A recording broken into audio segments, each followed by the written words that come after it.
ಉಡುಪಿಯ ಸಾಸ್ತಾನ ಮತ್ತು Hejamadi toll gate ವಿರುದ್ಧ ದುಪ್ಪಟ್ಟು ಟೋಲ್ ವಸೂಲಿ ಮಾಡ್ತಾ ಇರುವಂತಹ ಆರೋಪ ಕೇಳಿ ಬರ್ತಾ ಇದೆ. ಖಾಸಗಿ ಬಸ್ ಮಾಲೀಕರಿಗೆ ತಿಂಗಳಿಗೆ 20ರಿಂದ 30 ಸಾವಿರ ರೂಪಾಯಿ ಹೆಚ್ಚುವರಿ ಟೋಲ್ ಅನ್ನ ಹೊರೆಯಾಗಿದೆ. ಈಗ ಬಸ್ ಟೋಲ್ನಿಂದ ಪಾಸ್ ಆಗದಿರುವ ಟೈಮ್ನಲ್ಲೂ ಹಣ ಕಟ್ ಆಗ್ತಾ ಇದೆ. ಅನಧಿಕೃತವಾಗಿ ಟೋಲ್ನಲ್ಲಿ ಬಸ್ಗಳಿಂದ ಹೆಚ್ಚುವರಿ ಸುಂಕವನ್ನ ಕಡಿತಗೊಳಿಸ್ತಾ ಇರೋದನ್ನ ವಿರೋಧಿಸಿ ಕೆನರಾ ಬಸ್ ಮಾಲೀಕರ ಸಂಘ ಹಾಗೂ ಕರಾವಳಿ ಬಸ್ ಮಾಲೀಕರ ಸಂಘ ಅಸಮಾಧಾನವನ್ನ ಹೊರಹಾಕಿದೆ. ಉಡುಪಿಯಿಂದ ಮಂಗಳೂರಿಗೆ ತೆರಳುವ ಬಸ್ ಹಾಗೂ ಉಡುಪಿಯಿಂದ ಕುಂದಾಪುರಕ್ಕೆ ತೆರಳುವಂತಹ ಬಸ್ಗಳು ಹೆಜಮಾಡಿ ಹಾಗೂ ಸಾಸ್ತಾನ ಟೋಲ್ಗೇಟ್ ಪಾಸ್ ಆಗಲೇಬೇಕು. ಫಾಸ್ಟ್ಯಾಗ್ ಮೂಲಕ ಸುಂಕ ಪಾವತಿ ಮಾಡಿದ್ರು. ಕಳೆದೊಂದು ವಾರದಿಂದ ಟೋಲ್ಗಿಂತಲೂ 2ರಷ್ಟು ಹಣ ಕಟ್ಟಾಗ್ತಾ ಇದೆ. ಈವರೆಗೆ ಸುಮಾರು 8ರಿಂದ 10 ಲಕ್ಷ ರೂಪಾಯಿ ಹಣವನ್ನ ಬಸ್ ಮಾಲೀಕರಿಂದ ಹಗಲು ದರೋಡೆ ಮಾಡಲಾಗ್ತಾ ಇದೆ ಅಂತ ಬಸ್ ಮಾಲೀಕರು ದೂರ್ತಿದ್ದಾರೆ. ಅಪ್ ಅಂಡ್ ಡೌನ್ ಟ್ರಿಪ್ಗೆ ಬಸ್ಗೆ 150 ರೂಪಾಯಿ ನಿಗದಿಯಾಗಿದ್ರು ಟೋಲ್ನವರು 260 ರೂಪಾಯಿಂದ 280 ರೂಪಾಯಿ ವಸೂಲಿ ಮಾಡ್ತಿದ್ದಾರೆ ಅನ್ನೋ ಆರೋಪ ಇದೆ. ಇನ್ನು ಈ ಬಗ್ಗೆ ಡಿಸಿಎಸ್ಪಿಗೆ ದೂರು ಕೊಟ್ಟರು. ಯಾವುದೇ ಪ್ರಯೋಜನ ಆಗಿಲ್ಲ ಅಂತ ಬಸ್ ಮಾಲೀಕರು ಹೇಳ್ತಾ ಇದ್ದಾರೆ. ಸಮಸ್ಯೆ ಬಗೆಹರಿಸದಿದ್ದರೆ ಖಾಸಗಿ ಬಸ್ ಮಾಲೀಕರು ನಿರ್ವಾಹಕರು ಬಸ್ ಬಂದ್ ಮಾಡುವ ಎಚ್ಚರಿಕೆಯನ್ನು ಸಹ ಕೊಟ್ಟಿದ್ದಾರೆ.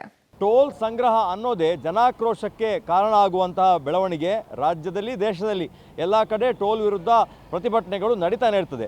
ಆದರೆ ಉಡುಪಿ ಜಿಲ್ಲೆಯಲ್ಲಿ ಒಂದು ಹೊಸದಾದ ವಿಚಾರಕ್ಕೆ ಸಂಬಂಧಪಟ್ಟ ಹಾಗೆ ಟೋಲ್ ಜೊತೆ ಬಸ್ನ ಮಾಲೀಕರು ಮತ್ತು ಯಾರು ದುಡಿತಾ ಇದ್ದಾರೆ ಕಾರ್ಮಿಕ ವರ್ಗ ಅವರು ಸಂಘರ್ಷಕ್ಕೆ ಮುಂದಾಗ್ತಾ ಇರುವಂಥದ್ದು ನಾವು ನೋಡ್ಬೋದು. ದೃಶ್ಯದಲ್ಲಿ ಉಡುಪಿಯಲ್ಲಿ 97% ಜಿಲ್ಲೆಯ ರಸ್ತೆಗಳಲ್ಲಿ ಓಡಾಡುವಂಥದ್ದು ಖಾಸಗಿ ಬಸ್ಗಳೇ. ಜನಗಳು ಕೂಡ ಖಾಸಗಿ ಬಸ್ಸನ್ನೇ ನೆಚ್ಚಿಕೊಂಡಿದ್ದಾರೆ.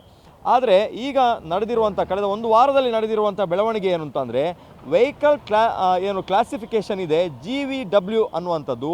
ನಾವು ನಮ್ಮ ದೃಶ್ಯಗಳಲ್ಲಿ ಈಗ ನೋಡ್ತಾ ಇದ್ದೇವೆ. ಈ ಬಸ್ಗಳೆಲ್ಲವೂ ಕೂಡ 7,500ರಿಂದ 12,000 kg ತೂಗುವಂಥ ಬಸ್ಸು, ಅಂದರೆ ಕ್ಲಾಸಿಫಿಕೇಷನ್ 5 ಅಂತ ಕೊಟ್ಟಿದ್ದಾರೆ. ಆದರೆ ಟೋಲ್ಗಳಲ್ಲಿ ಕ್ಲಾಸಿಫಿಕೇಷನ್ 7ಗೆ ಸಂಬಂಧಪಟ್ಟ ಹಾಗೆ ಟೋಲ್ನ ಹಣವನ್ನು ಸಂಗ್ರಹ ಮಾಡ್ತಾ ಇದ್ದಾರೆ ಅನ್ನುವಂಥ ಆರೋಪ.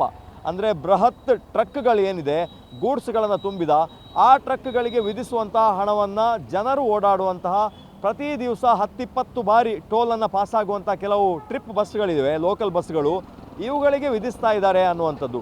ಅಪ್ ಆ್ಯಂಡ್ ಡೌನ್ 120 ರೂಪೀಸ್ ಆದರೆ 240 ರೂಪಾಯಿಯನ್ನು ಮಾಲೀಕರಿಂದ ಪೀಕಿಸ್ತಾ ಇದ್ದಾರೆ. ಹಾಗಾಗಿ ಒಂದೊಂದು ಬಸ್ಸಿಗೂ ಕೂಡ ದಿವಸಕ್ಕೆ 600ರಿಂದ 700 ರೂಪಾಯಿ ಹೊರೆ ಬರ್ತದೆ.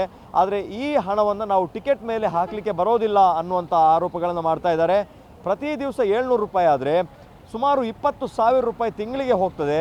8ರಿಂದ 10 ಲಕ್ಷ ರೂಪಾಯಿ ಕಳೆದ ಒಂದು ವಾರದಲ್ಲಿ ಉಡುಪಿ ನಗರದಿಂದ ಹೊರಟು ಅಥವಾ ಸುತ್ತಮುತ್ತಲಿನ ತಾಲೂಕಿನಿಂದ ಹೊರಟು ಎಲ್ಲೆಲ್ಲಿ ಟೋಲ್ ಪಾಸ್ ಆಗ್ತದೆ ಹೆಜಮಾಡಿ ಮತ್ತು ಸಾಸ್ತಾನ ಟೋಲು ಅಲ್ಲೆಲ್ಲ ಈ ಹೆಚ್ಚುವರಿ ಹೊರೆ ಅಂದರೆ 7ರಿಂದ 8 ಲಕ್ಷ ರೂಪಾಯಿ ಹೊರೆ ಆಗಿದೆ.